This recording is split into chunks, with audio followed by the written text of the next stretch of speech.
Okay, welcome back to our panel discussion. I see there is exciting talks going on. There will be a little bit more than an hour lunchtime break, so ample opportunity to discuss, share your thoughts. And I would like to focus now on the discussion here in the panel, because I think the opening speeches have clearly shown that there is a lot to be discussed. Additionally to the two keynote speakers, Michèle and Alexis, which you have already got to know, I would like to welcome Jorn and Elisabeth on the panel and ask them to quickly present themselves, what they're doing, and what their latest story concerning GDPR and blockchain was. Ladies first, Elisabeth, thank you. Hi, everyone. Thank you for being here.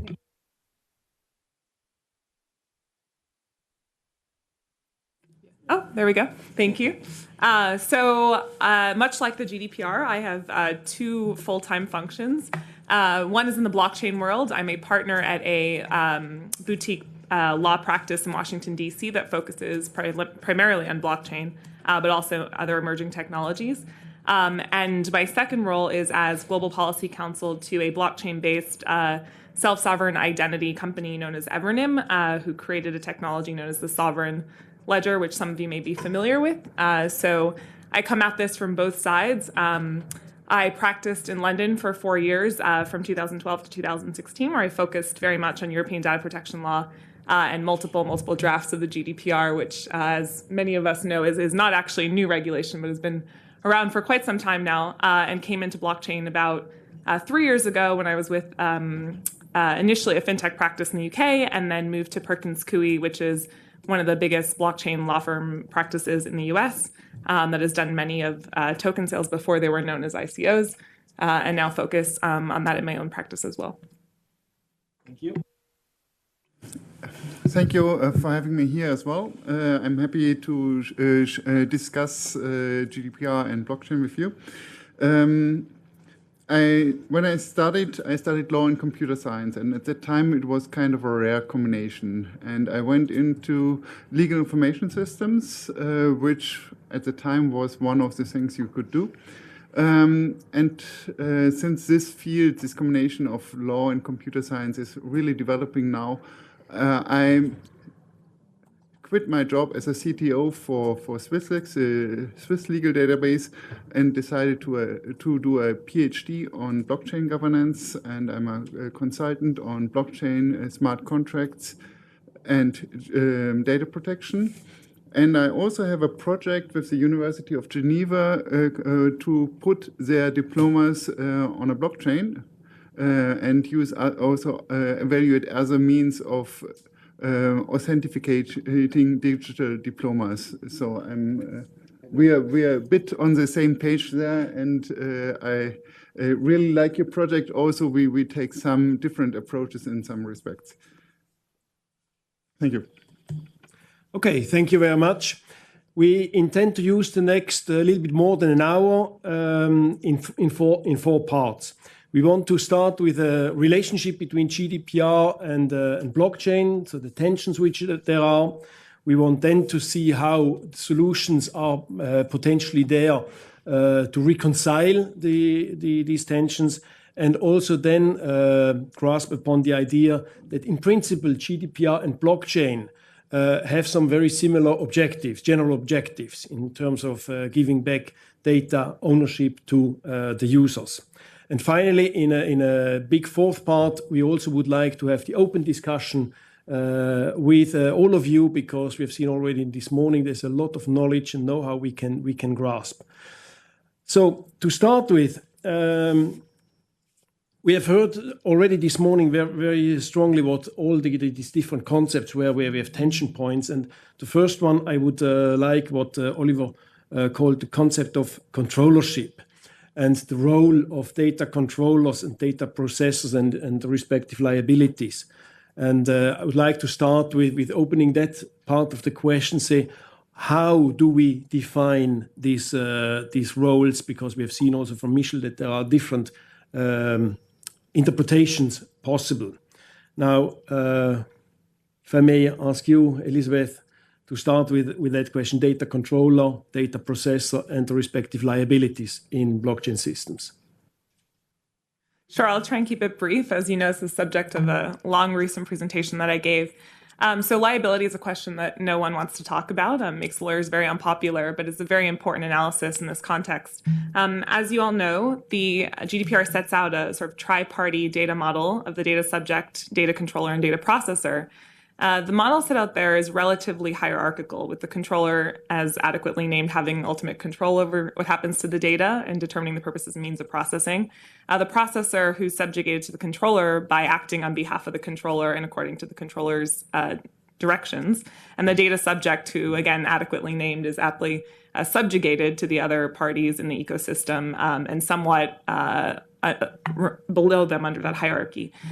So what's interesting in the blockchain world, and the piece of blockchain that I focus on mostly, which is self-sovereign identity or digitizing and decentralizing identity, is there's been a massive paradigm shift away from the sort of hierarchical three-party model into a more peer-to-peer structure where all interactions and data happen at a peer-to-peer level, where individuals, entities, and things as well, increasingly in an IoT world, become sort of equals or peers and determine and control the data that they share and exchange with all the other parties in the ecosystem.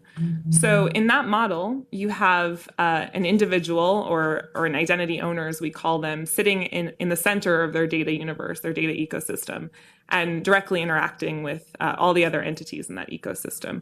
So there's a fundamental tension there between the structure of the actors in the ecosystem set out in the GDPR and the structure in the ecosystem imagined in a decentralized peer-to-peer or self-sovereign world. So that's the first thing to note. But I think what's really useful from a GDPR point of view is to think about the purpose of the accountability principle and the purpose of allocating liability, right? And it's really the protection of the data subject's rights and the ability to give effect to those rights in a meaningful way. So someone mentioned earlier that the Article 29 Working Party guidance will help guide enforcement under the new structure. And that's actually really helpful because there's ample guidance from the Article 29 Working Party on controller processor liability and how that liability should be allocated and determined. And from that lengthy and comprehensive guidance, I've extracted sort of three key guiding principles as to how to allocate liability. The first thing to note is that the analysis is factual rather than formal, right? So it's not just the letter of the law that tells you how to assess liability in this context, but it's really a determination. It's a deep inspection of the facts and a determination based on those facts. So in the blockchain or decentralized setting, what's really important to look at is what is actually happening to the data. How is the data flowing? Who's controlling those data flows? Who's making the decisions around that? Who might be acting on the instructions of another party? And so that factual analysis is really about again the reality rather than the formality. So the first principle in the decentralized context is complicated, right? Because we have a network layer, and we might have technology or protocol that's operating at that layer. As Michèle mentioned, you have an application layer where there's a direct interface with the end user or the user of a mobile application or a digital wallet in the token context. And you have other actors in the ecosystem, and it's not always clear, who's determining the purposes and means of processing versus acting on someone else's behalf. Or in some cases, it might be the individual data subject. So what's really interesting in the self-sovereign identity context is you almost have this question of, does the identity owner in some ways become both the subject of that data, which they hold, but also the controller in determining the purposes and means of that processing? And if those two roles collapse into one, then how do you give effect to guidance that says that they need to be separate entities, right? So the first principle, again, fact over form. The second one I would say is focus on allocating responsibility. So we had a lovely presentation this morning about the difficulty in identifying these roles in a public permissionless context, in a Bitcoin or Ethereum context, where you have a global network of nodes and in different jurisdictions legally, you've got cross-border transfers happening. And the question is, how do we allocate responsibility? And it's not, and ultimately we have to allocate responsibility, right? Because I don't think anyone is willing to live in a world where no one's responsible. Now, there's an argument to be made that if the data subject themselves becomes some kind of data controller, they effectively take on more responsibility than they would in the traditional centralized data siloed model that we've been living in. So it's really interesting questions there. I don't want to get into more detail right now, but I'm sure we will in this panel. And then the last guiding principle for how to determine liability is providing sufficient clarity for effective application of the law and exercise of data subject rights. So again, we can't create a situation where there's just complete lack of clarity and everyone says, I'm not responsible. At some point, the buck has to stop somewhere, right? So we need rules that allow for this kind of clarity. And that's not just in the interest of the protection of the data subject's rights, but as Michèle mentioned, that also gives effect to the other key objective of the GDPR, which is this free movement of data. So this commerce enabling function is also really important to keep in mind. And clarity is obviously the friend of business and commerce. So I think with those three principles in mind, we can start to make some progress as to how we should allocate liability. Thank you very much. Thank you. I very much concur with most of the things. I would even go a step further and say, well, if the data subject says, I don't want to trust a central controller, but I want to stay in control myself, and I use a technology that lets me only control things and everybody else not having real control over my data, then regulation that is there to protect the rights of the data subject shouldn't be prohibiting this kind of model. Thank you very much. Would like to point the question further to Michèle, whether this view, how much they are conflicting with the current interpretation of the rules of GDPR, the liability rules. Nope. Sorry. I don't necessarily think there's a conflict. I think what Jorn just said is interesting. So I think what you're essentially saying is that we should sort of imagine a world in which a data subject can be a data controller, right?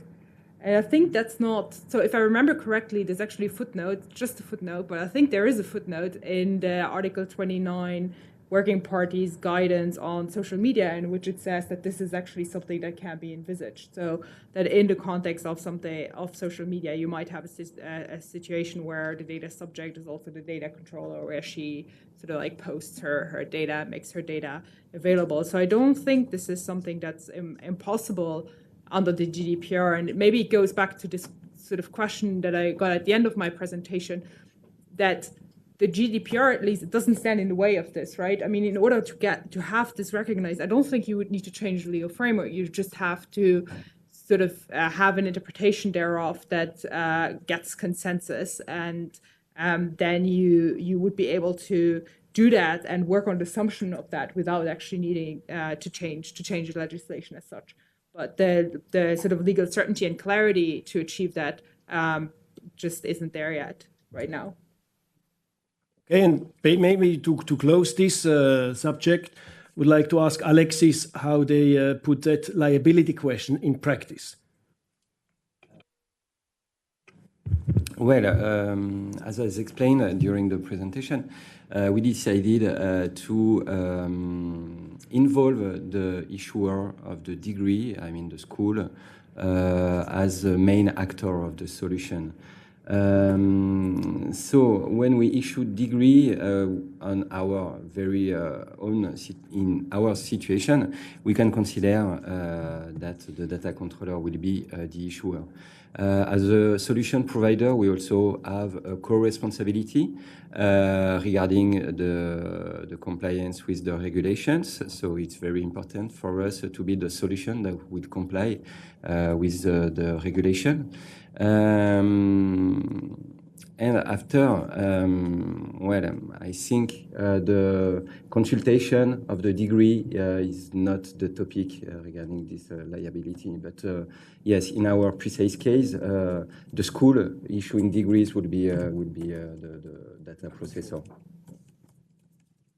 Okay, thank you very much. I would like to go to the next topic, which is the pseudonymization, anonymization of data, or what are private data. Sorry, you want to follow up on this one quickly? Yes. I mean, we have now discussed a little bit if we empower people by letting them use the blockchain to manage their personal data. And I would be interested to better understand if this is really true, because I personally think that the blockchain is a rather complex system. And what happens in the blockchain pretty much depends on the social movements that manage how other people will interact with me. And I don't have a personal relationship with other people. And I remember that I have read at some point an article that was saying that at the moment, most computing power, for instance, is in the hands of Chinese investors. So I'm not sure if I would have more control over my data when in the end I don't have a personal relationship with all the other people. I don't even know them. And this is why I would like to know your stand on that. If more technology is really more empowering me in such a situation, if everything is so intransparent, because I actually don't know who are the other people and I don't have a mean to enforce certain activities in the way I feel that my personal rights are not respected. Elisabeth? Yeah, sure. 3 points on that. So first, one party can be a data controller in respect of some data and a processor in respect of other data. So we have guidance from the Article 29 Working Party on, in the context of electronic communications providers, right? So an email provider will be a data controller in respect of the routing, messaging information, so times and all the metadata associated with routing that message or that email, but will be a data processor in respect of the contents of the email, right? So different obligations there. I think we have a similar situation going on with blockchain, where depending on which layer of the tech stack you're at, whether you're the network or the application layer or a user of it, you're interacting with different pieces of the data architecture. Something that will become really important in that regard is the e-privacy regulation, right, which is still in draft form, but forthcoming, because it's governing the use of that metadata and the machine-to-machine communications and things that might become relevant in this context. I think another point to make there is as Michèle said, the technology is extremely embryonic, it's immature, it's evolving. I think some would say early days of email, right, it was also clunky and very difficult to navigate, but we've evolved to a point where the UX is very friendly and grandma friendly, which is my test. So I think that we'll get there in time. I agree with you that most of the technology we've seen so far is still very clunky and requires some degree of sophistication. But I think that's just a function of time. And the third point that I would make is, again, going back to the principles-based approach and the need to reflect the realities of the time, right? So imagining a fully functional, user-friendly system is unrealistic for purposes of allocating liability in my mind now, because that's not where we are. So the responsibilities are different. There are asymmetries of information that create certain risks. And the GDPR is very concerned about the risks to the rights of the data subject. And so I think until some of those asymmetries either disappear or are reallocated, I think we have to be mindful of the situation as it is now. So I think it's a great point. I think that it does not really depend. Oh, sorry. I think it doesn't really depend on the complexity of technology. It depends that the technology prevents individual actors of having control. So in case of the Bitcoin blockchain, as long as there isn't a concentration of nodes in one hand, you can see the user being in control. Once there might be a case that 51% is in the hands of a single entity, then suddenly this entity gets in control, and you have to change the evaluation of the blockchain. So it's the same thing with private or permission blockchains. There you have a controller because somebody's in control.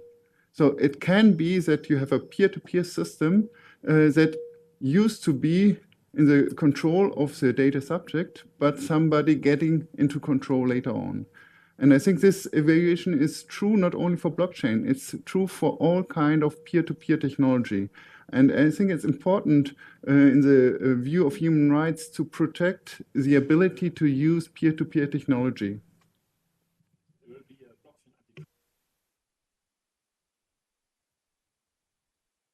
If you want, of course, if if, for example, in Bitcoin, we have a concentration of 51 or 60% of mining power in one hand, it means that the value of Bitcoin will go down because nobody will trust it anymore.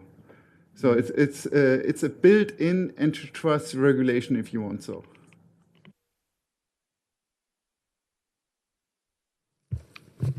So with respect to liability, GDPR is, in part created to protect data sovereignty or to build data sovereignty. Is there any provisions or discussions of provisions that allow data subjects to, in certain circumstances, limit the liability of a data controller if they would like to use a blockchain technology? I mean, as we said, it's a burgeoning technology, it's new, but if the immutability makes it such that if that tension remains, is there talks of allowing people to release the liability of a data controller for at least erasure portions of that provision? Well, I think you have to solve this question when asking who is the controller. So if somebody is technically not in control because the technology prevents him or her from controlling, then I wouldn't regard them as being a controller. I guess. Sorry, just a process point. I propose that we split this panel discussion into two parts. First, I think, Vitus, you have a bunch of questions for the panelists, and we should go through there and allow the audience to raise their hand only if there's a request for clarification, and then we'll open up for Q&A. Okay, so then let's go to the next point where we were starting the hashes and the public keys, anonymization, pseudonymization, the definition of personal data. I think there are some very clear tensions which Michèle has presented to us, and I know that you, Jorn, have also quite a decent opinion on that. Well, in my view, it's well, let's, for example, take the example of IP addresses. We all know that IP addresses can be considered personal identifiable information. And I don't argue with that. But it does not mean that IP addresses always are PII. So it depends on the actual case. And this same reasoning I would apply to encryption and the use of hash functions. So if it is used in a way that there is no reasonable way to break it, then I would consider it anonymized data. Of course, this is one thing that has to be evaluated in the individual case, because it's not only the technology, but also the question who got the key, who's got the key. And you might use secure technology, but then there might be some way to access the keys, and then it's still PIA. And how are we going to cope with the potential technical development that something which today is seen as secure and totally fully encrypted might be encryptable or disencryptable tomorrow? Well, this is a general problem. Not only encryption is confronted with. You can have anonymized data that is perfectly anonymous, and there is no way to refer to an individual. Later on, there might be technology, for example, deep learning technology. For example, there might be also additional data available that will enable the identification of individuals with this data. So you always have this uncertainty that data that is anonymous today might become pseudonymous tomorrow. So it's not something special to encryption. It can happen everywhere. And of course, we have to ask ourselves, where are our responsibilities? If I publish anonymous data today, and 10 years later, this data is not anonymous anymore, will I be liable? Then, going back to blockchain, if I publish it on a blockchain, and 10 years later, it will become pseudonymous, I think the question of liability shall be answered in a similar way, and we shouldn't distinguish whether it's published or published on a blockchain. So I completely agree with you that ultimately what we need is a case-by-case analysis to determine everything, but also what's pseudonymous and anonymous data. I think one factor that you haven't mentioned that I would maybe mention, and that makes me maybe disagree with your last point, is that there's an opinion by the Article 29 Working Party from 2007 on the concept of personal data. It's opinion 4 2007, in which the Article 29 Working Party says there's a number of factors that we need to take into account to determine whether something is pseudonymous or anonymous data, and one of them is the duration of storage, right? And on the blockchain, the idea is perpetual storage. So it's very hard to see that how, when we take this factor into account, you can avoid the pseudonymization conclusion. Of course, we don't know how the court would interpret that, but I think it's a factor you need to consider, which makes blockchain different from other technologies. Seems to be a burning issue. Yes, in relation with what Dr. Jorg said, right? So yeah, it and also relates with Dr. Finck's presentation from this morning. My issue here is that the Article 29 working parties seems to be kind of so from what I hear, kind of hard to challenge. I am a technologist, and in my opinion, in the opinion of people like me who know technology, a public key is not personal information. But there is a tragedy of commons problem, because everybody would rather somebody else takes the risk and pays the price of going to court, as Dr. Olivier Micol said before, against an opinion by the Article 29 Working Party. So what the result of this is that basically Article 29 Working Parties, which is a rather, let's say, obscure group, basically makes the law. Yeah, because nobody would go to court against the Article 29 Working Party. Everybody would wait for somebody else to pay the price of going to court against them, if they disagree with whatever they say. How do you challenge the Article 29 Working Party? You want to answer, Michèle? Okay, I'm not going to comment on everything you said. I'm just going to say that it doesn't make, I mean, in the end, you always have the court, right? And the court can consider or not consider or at least follow or not follow what the Article 29 Working Party has said. So you will probably have case law in the future that addresses those issues without someone having to go and sue the Article 29 Working Party. Okay, thank you for time. We will see how that law anyhow evolves in real life concerning this issue, I guess. You raised an interesting point about the automated processing, automated decision making when it comes to smart contracts. Would you like to elaborate a little bit more on that topic? Michèle, yeah. Okay, unfortunately, I forgot the text. My GDPR is lying where I was sitting before. So I'm trying to remember from memory. So basically, Article 22 of the GDPR says that data subjects are protected from processes of automated decision-making in a number of circumstances. Thank you. First of all, where the data has been collected on the basis of control, consent, or contract. Thank you.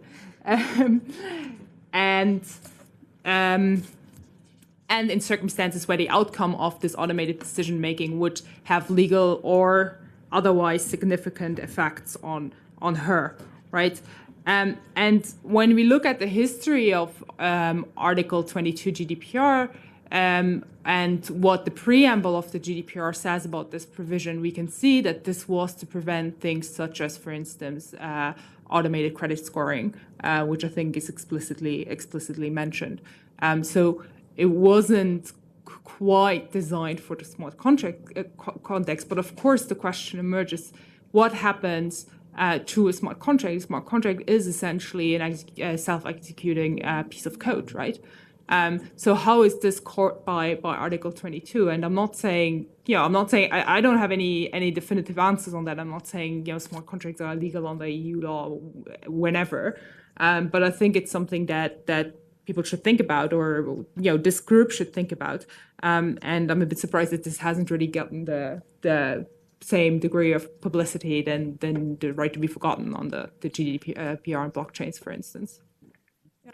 I can add to that. So I think what's interesting about automated decision-making is the focus is on providing the data subject with a clear and concise explanation of the rationale for the decision-making. And so I think actually in the smart contract example, we're in a better position. I'm more optimistic. In some ways, what you're doing is you're giving effect to the lawfulness and transparency principle by making that decision-making transparent in many ways, right? You've got auditability and transparency there. I think the bigger challenge is going to be in the context of AI, and as you mentioned, machine learning, deep learning, neural networks, where the technologists themselves can't explain how decisions are arrived. So how are you meant to give effect to that and explain it to the data subject? So do we need a new mechanism? Do we need new languages to capture the processes and the logic there in a way that's something that you can communicate to the end user? That for me is the bigger challenge. Whereas I think actually smart contracts are really nicely aligned with that principle. Okay. Now, when we come to the next part, reconciling GDPR and blockchain in the current framework, I think we have seen a nice example of technical solutions which Alexis showed us. My question there is, so diplomas are quite of a limited amount of data, it's storage only. How is this solution with these three keys, how is this scalable for massive data storage and processing?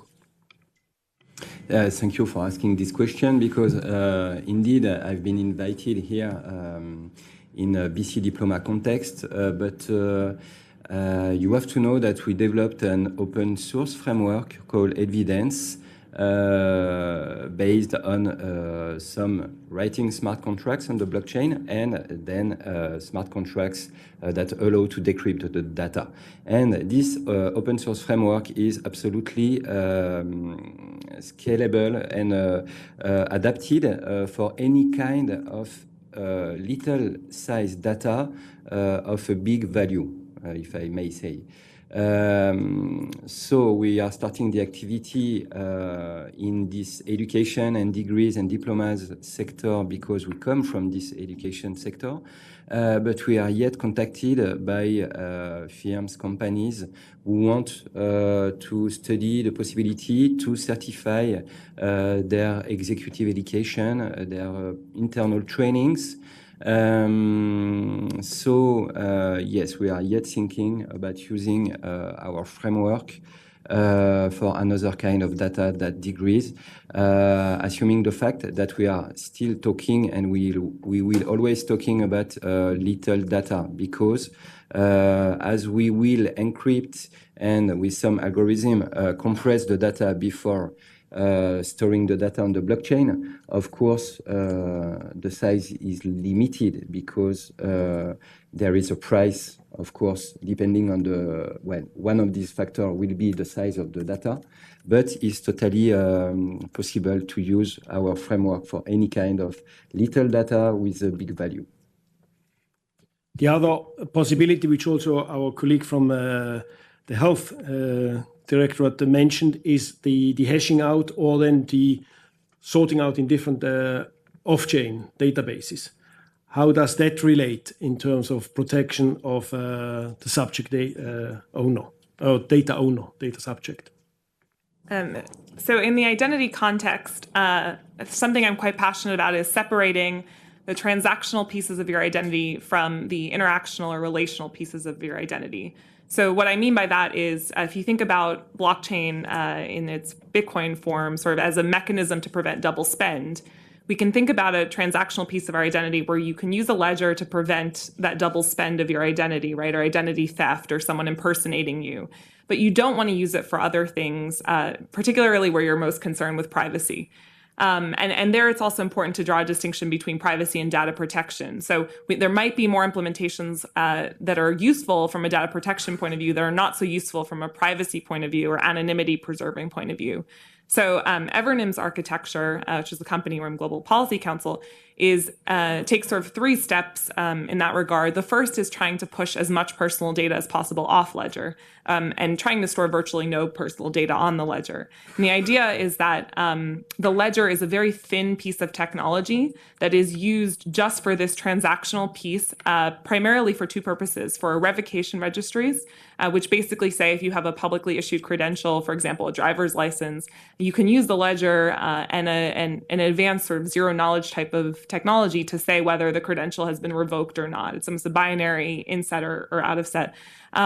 Everything else that contains actual contents of your identity credentials, so your name, your date of birth, your home address, is stored with the end user or the identity owner locally in their identity wallet or their digital wallet. And that identity is transacted in what we call an agency layer, which is basically 2 pieces of technology. So the first piece is that wallet piece, which is at the individual level, and an agency layer, which is a protocol or communications protocol for routing messages basically between one wallet and another. And again, so this is almost like it's like the difference between TCP/IP and the internet and SNTP, right? So it's the network layer and then the application layer. And by moving things off the ledger, and minimizing the personal data stored, on it, you're obviously minimizing your liability from a GDPR point of view. And again, the promise of new technologies like zero knowledge, I think, is a really important point to make.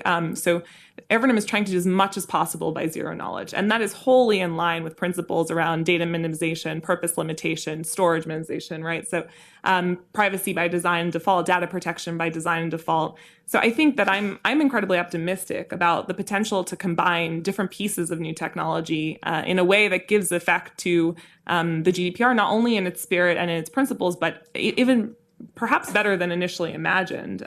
So I see that there are tensions, but I remain optimistic because of the ability to combine ledgers and blockchains with these other technologies where you can have auditability and transparency from a transactional point of view, but maintain privacy and anonymity from an underlying data perspective.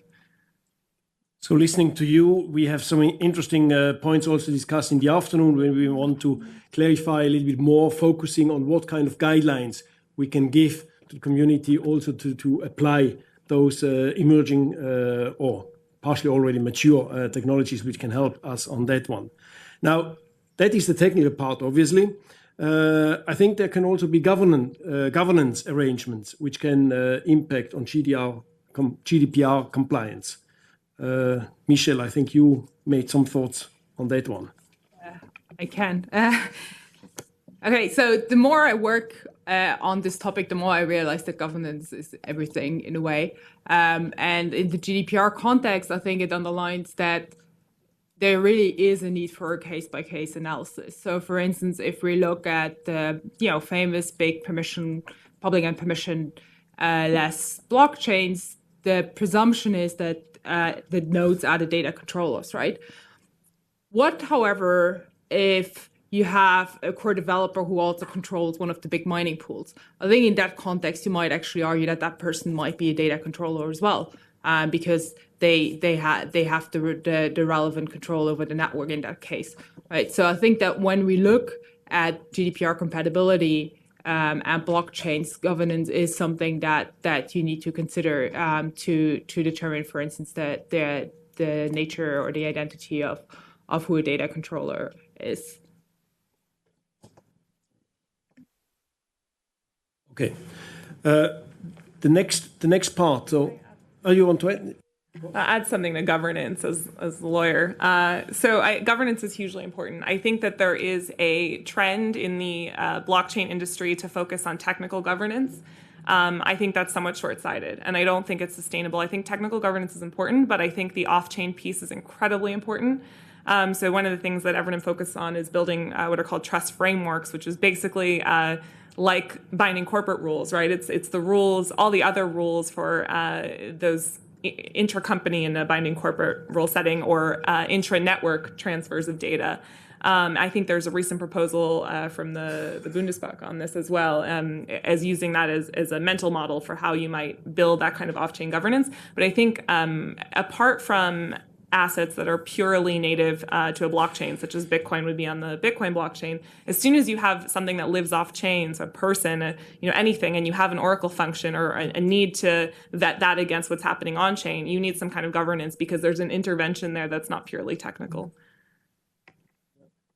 I think governance is a very important issue for blockchains, and governance in the sense of self-governance and not regulation, because we have seen with the DAO problem that there will be errors. There will be always errors, and you have to solve them. And if you have central control over blockchain, then you contradict the very purpose of the blockchain. So you need some way to update your system, but a way that's controlled by a decentralized process, by a process where there's no single person, single unit that has control, but by a decentralized government process.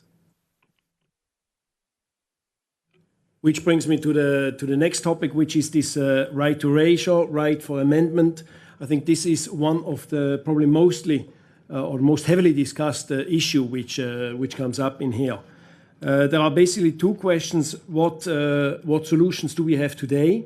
And the second one, which also crept up my mind more and more, how is the right of erasure done in the traditional system, the centralized system? So when do we talk about real erasure, when we talk about destruction of data?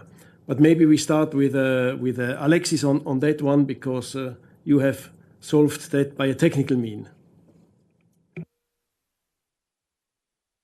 I'm not really sure about what to say to this question.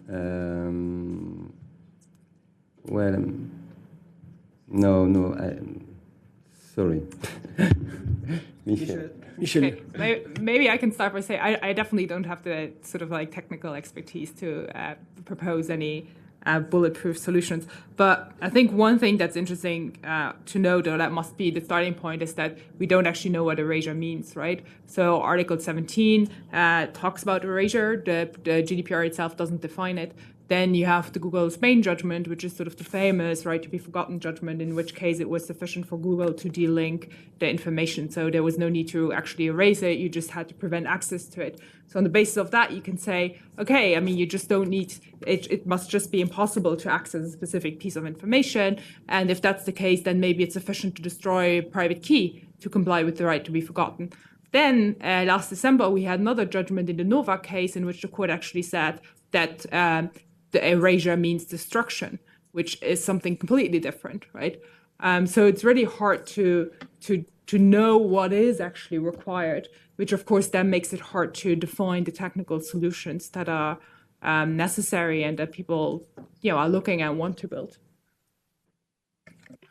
Well, in other contexts, we don't always use destruction to rectify things. So if we think about bookkeeping, we just add another transaction, and of course this is always possible. But if this is not sufficient, there are concepts out there like chameleon hash functions, and you can base a blockchain on them, meaning that you can designate a specific part of the data you store on the blockchain to be modifiable according to a specific process, according to the use of specific keys. This is possible. However, if you apply it to a complete blockchain, then the whole purpose of a blockchain is not there anymore. So in case you have a transaction and you say there is some part of the transactional data that is not needed internally, but only for a specific time, you could design this kind of a blockchain. So this part of data will be removed, and still the rest of the data will can be authenticated. So this is a possible solution for some kind of problems. Kind of situation. Yeah, I'll add, in addition to the chameleon hashing, the National Institute for Standards and Technology in the US, or NIST, has come up with another data structure. I think it's known as a block matrix for the erasure of data that basically erases the pertinent data without impacting the rest of the ledger. I think there are technical workarounds, but I think it's important to go back to what is the intent of the right to erasure, and what is the point, right? And the point is to protect against risks to the individual data subject.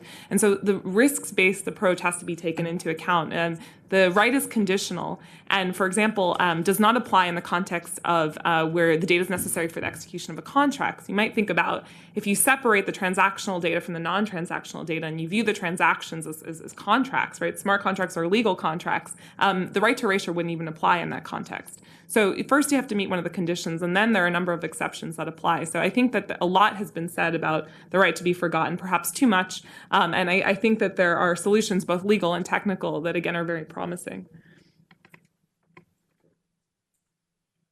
Fine. Well, thank you very much.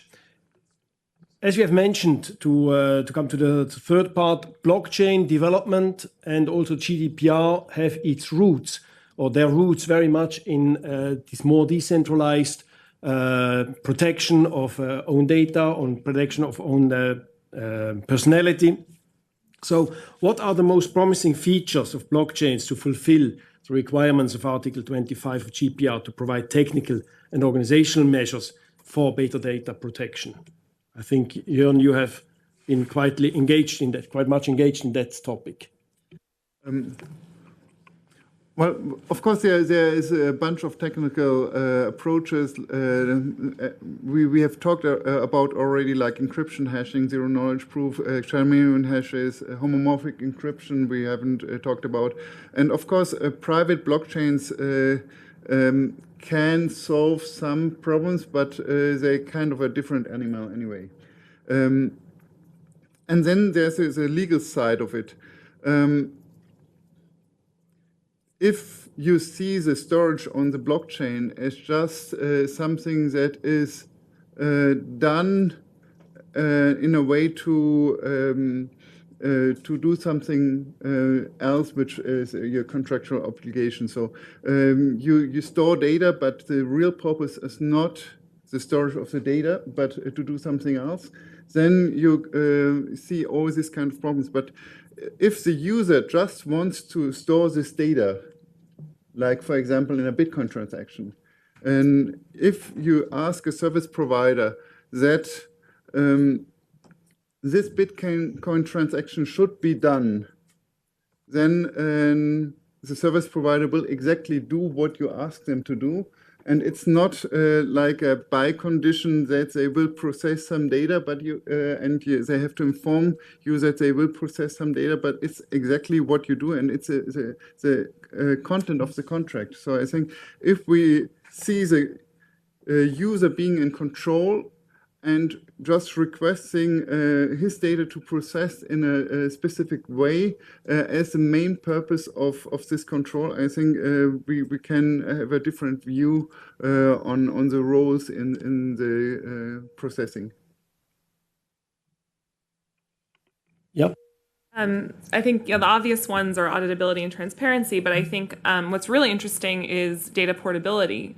So for people who view the GDPR as a privacy regulation, it's a little bit hard to explain where data portability comes from, right? It seemingly has little to do with privacy, which is why it's important to emphasize that the GDPR is concerned with data protection, which is very different. But I think, again, this commerce-enabling function is where blockchain actually creates a huge opportunity for the free movement of data. And I think it's the free movement of data when relevant and necessary, particularly in respect of transactional data, that enables, together with interoperability, is a tremendous opportunity for the problems that we've had in the past around duplication of efforts and lack of choice. One thing that we've seen in our traditional siloed model of data is capture. So we have capture by large companies and large actors in the ecosystem. For me, blockchain DLT represents this ability to escape that capture and to have more choice. And ultimately, in the self-sovereign identity context, you can't have self-sovereign identity without choice. And so it opens the door to more creative ways of structuring our data, more creative ways of structuring our interactions, and huge commercial opportunities as well. You want to answer? Sorry, I was a bit at a different point. When you look at possibilities using GDPR to enable more privacy, of course, there are these technologies I mentioned, but of course, you can also take a look. GDPR requires tracking your data in whenever it's stored, because you have to be able to prove that you have the consent or a reason to store this data. But what does this mean? It means that you create an additional trace of individual data. Just take an example of a picture. If you have a picture showing some people, then you need, of course, consent that you may process this picture.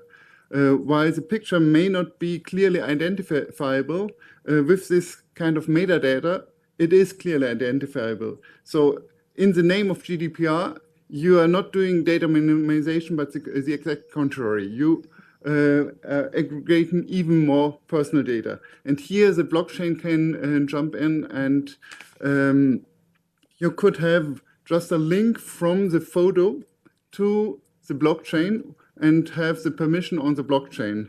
And the permission is just identified by a public key that is not used anywhere else.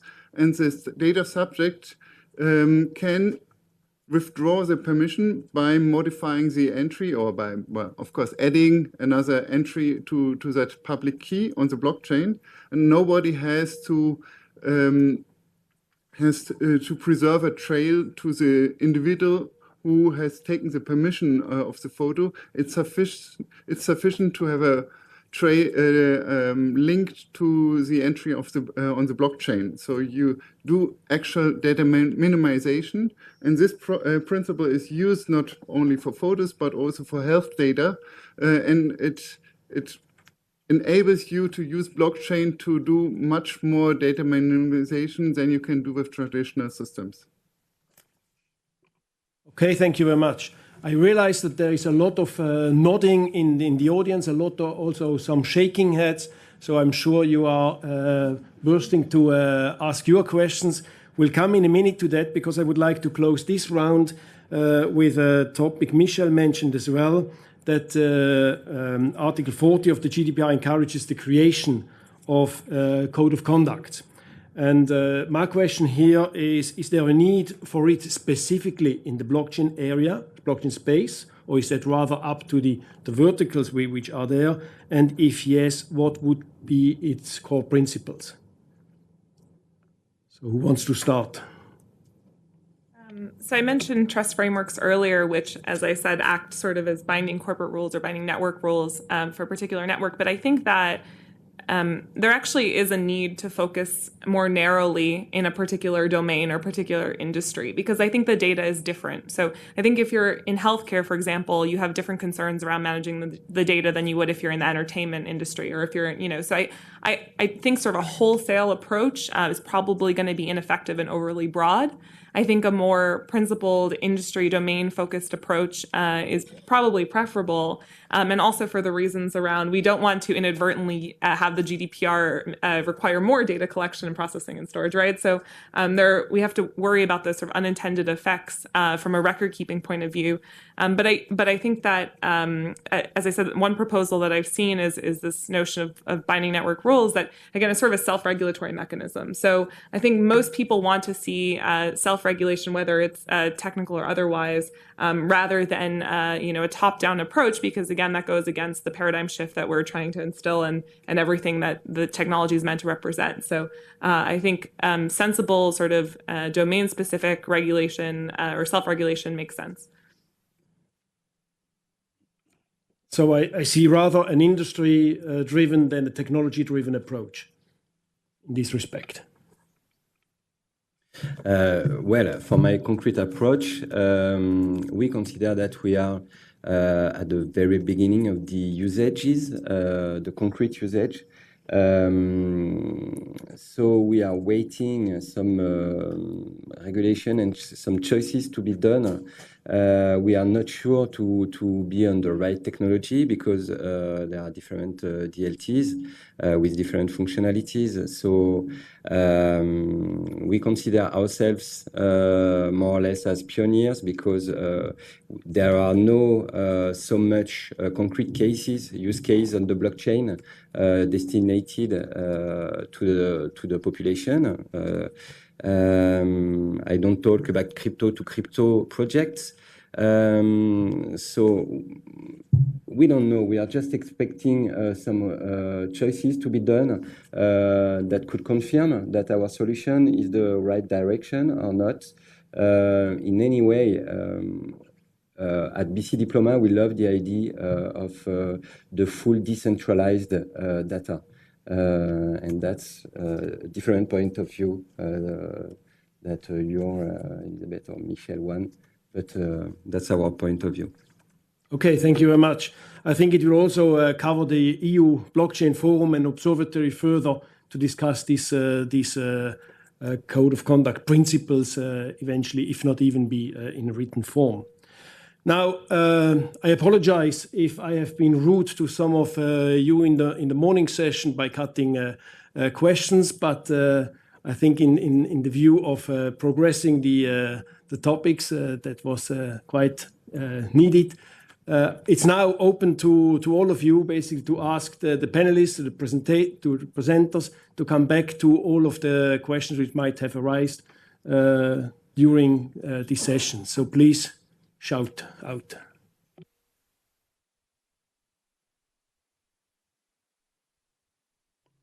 Good morning, everyone. I am Émilie Danglade-Perez. I'm a lawyer at Siemens & Siemens in Paris.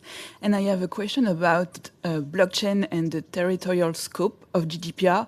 Because if we imagine a public blockchain with members everywhere in the world, but the situation where we don't know whether some are data controller, data processor, whether this is the nodes, to a certain point, it becomes very difficult to determine whether GDPR is applicable or not. So my question is, don't you think that this discussion we're having about privacy and blockchain should be conducted at a more global level and international level to determine the privacy rules to apply to blockchain?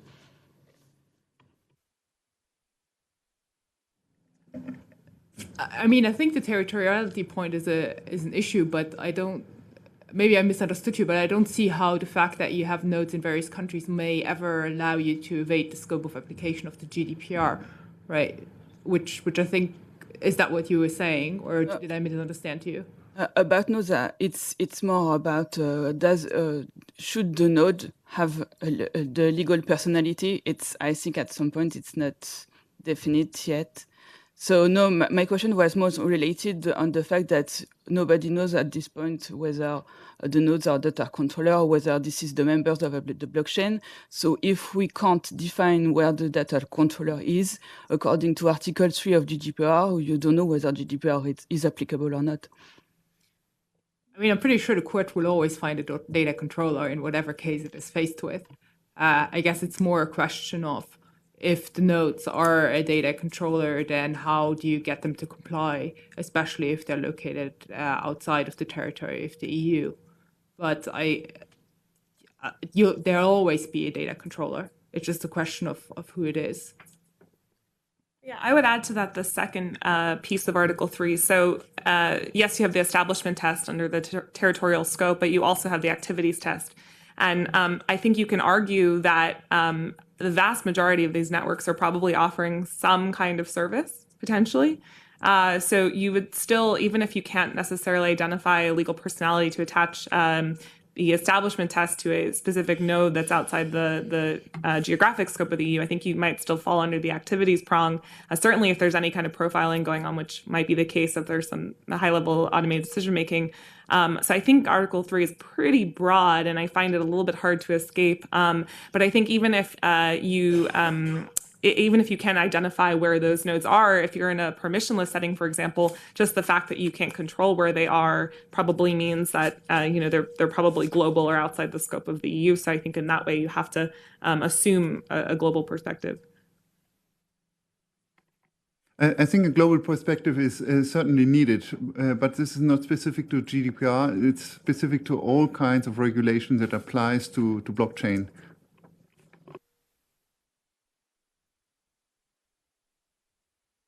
Okay, further issues, objections? Yes, Martin Schmalzried from Families Europe. We're a social NGO, civil society. I just wanted to go back a bit in more practical terms, looking at peer-to-peer technologies, starting with Napster and then evolving torrents and all these things. They're used mostly for illegal activities, and they've been illegal from the start.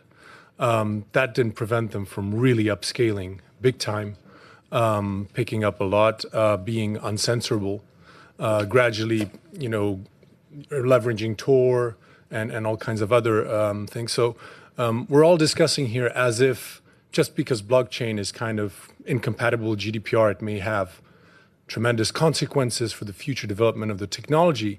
But if you look at technology that was illegal from the start, it still boomed, to crazy heights, regardless. And we have intellectual property rights for way over 3 centuries now. So, just having your thoughts on that, maybe. I think it's a really interesting point, and obviously that's a criticism that's often thrown at the industry as well, is facilitating nefarious activity and criminal activity. I think actually what's interesting is if you a lot of those peer-to-peer technologies didn't have an auditable public ledger. I think if you can combine some of the peer-to-peer activity with that kind of other technology and layer them together, you might actually have a way to facilitate peer-to-peer interactions, but still maintain some degree of control over exactly that, over whether it is, the wrong. I mean, it's hard. It's certainly a hard problem, and I think that, and we've even seen with blockchain, right, that it did start out with Silk Road and lots of nefarious activity, and moving into being adopted by industries, enterprises, and governments as well. But I think the key is in how you combine the emerging technologies. Well, of course, it's interesting to see that blockchain has an anarchist root, and to see how we deal with it, and whether we will shape it into something completely legal, or whether we are ready to live with this kind of anarchy, or whether we will say this kind of anarchy is good to balance government power. But this is really a more philosophical question, and I think the technology is made that it can withstand some kind of government intervention, and regardless what we do here, they will try to do so.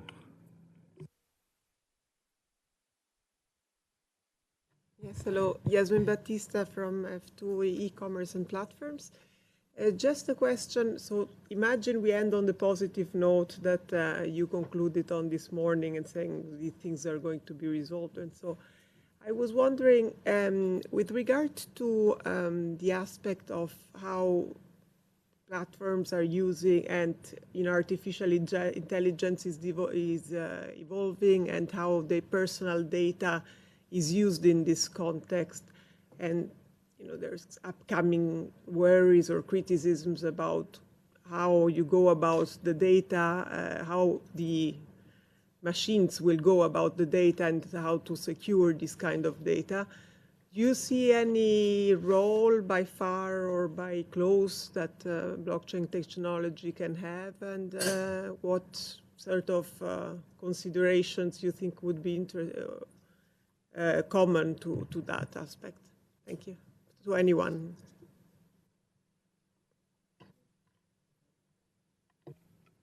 Who wants to go ahead? So there's many provisions of the GDPR have an exception for the use of data for historical, scientific, or research purposes. There's an interesting argument to be made there. I was having a conversation recently with a friend who's working on one of the most advanced robots around, they're worried about losing the quality of their data and losing data to teach their machine, train their machines because of GDPR, or at least excluding important populations and therefore ending up with more biased results. There might be an argument to be made there from a, to the extent the data becomes sufficiently anonymized and is used for historical research purposes or scientific purposes, you can see a lot of the provisions have some flexibility built in. I think the GDPR actually has quite a bit of flexibility built into it, and I think that perhaps having been part of some of the draft negotiations, it's one thing to kind of see the letter of the law and print it on the page, and another thing to understand the motivations and that risk-based approach that it's attempting to take. I don't think the GDPR is meant to stamp out, commerce and innovation and science. But it's a great point, and then there's definitely concern in the AI industry around that exact issue. Thank you. I think we are going to look deeper into these opportunities in the afternoon when we try to merge together all these ideas which have come together this morning and in research before to draft kind of guidelines which can help the community to further develop all these exciting applications. Any further pressing questions? Because my last one, if not, my last one, or to conclude, is as we have here all experts on the intersection of tech and law, what do you think are the most pressing questions lawyers and developers probably should address jointly together, so to give more guidance to the community? Well, I think it's a question of governance. It's a question, how can you deal with updates, control? Well, we are talking a lot about control, who's a controller in the sense of GDPR, but we have to ask who is controlling our decentralized systems and how shall we shape this kind of control? In the beginning, there were some people asking for kind of government backdoors, government master keys to control. I think this is a terrible solution, a terrible idea. But we need some kind of control, and maybe we should address this on a global level, because if we give one government control, it means every government will have control, or every court in every country will have a court that is in control, and this is already too much. So we need to talk about governance of blockchains that will enable to address problems, address bugs that will always exist, address issues, at the same time will not open the door to manipulation by just one central actor.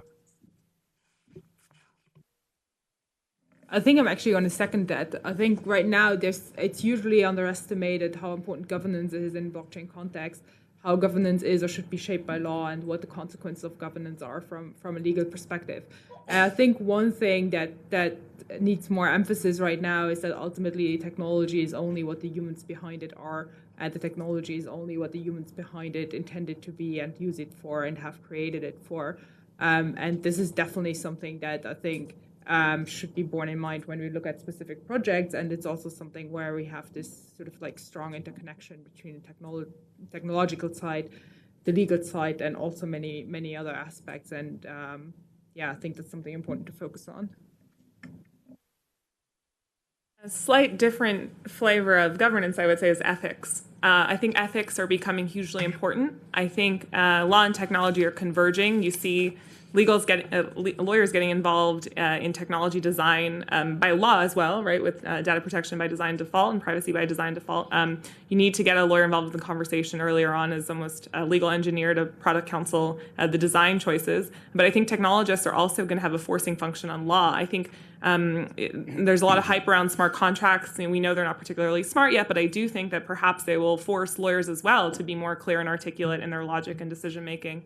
So I'm optimistic about the convergence of those two things, but I think ethics are really key. I think as we've seen recently with a self-driving car killing a pedestrian, these software and coding decisions are not purely technical decisions. They're questions around law and justice and ethics and kind of the world that we want to live in. So my key takeaway would be the ethical choices. In my opinion, it would be much more the problematic of anonymism. According to GDPR today, we have no solution, we have no technical solution to guarantee this anonymism or pseudonymization.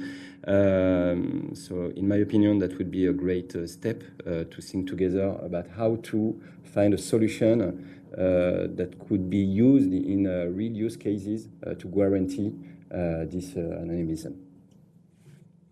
Okay.